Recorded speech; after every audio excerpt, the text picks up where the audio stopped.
حصل منها تصرف هتعامل معاها ايه؟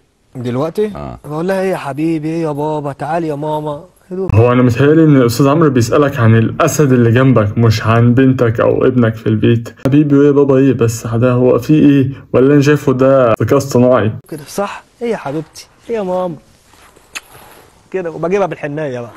ده بيجيبها بالحنية وهي جت معاه فعلا، دي كمان مؤنث انها مرات الاسد دي شكلها، بس مش هينفع نقول اسمها. ده ايه يا حبيبي يا بابا، اديت له بوسه كده.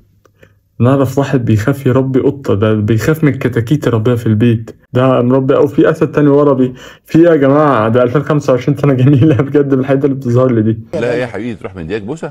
ايه يا حبيبي، ايه اهو، ايه يا حبيبي يا ماما.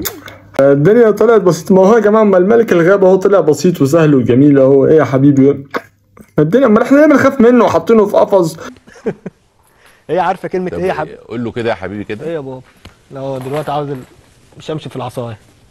بس هتبوس، يلا هتبوس.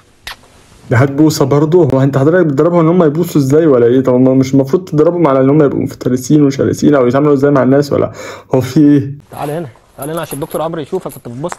تعالى تضربه على ورا، هو مش عادي يعني تضربه عادي انت مربي كلب، ده اسد يا عم، في ايه؟ ده ايه الجمدان يا راجل اللي فيك ده؟ وبعدين بصراحه انا بحيي استاذ عمرو ان هو قاعد ساكت وهادي وراسي ومش قادر يتكلم. انا مقدر موقفه بصراحه. ولا تعالى شام. لا انا بتعامل معاهم دايما ولا يا بت، يعني كأنهم من العيله بالظبط. يا ولد يا بنت، ربنا يخليهم لك يا راجل والله، وتفرح بيهم وتجوزهم ان شاء الله، وكل سنه وانت طيب. حد منهم بينام جنبك في السرير؟ لوزه بتنام معايا على طول.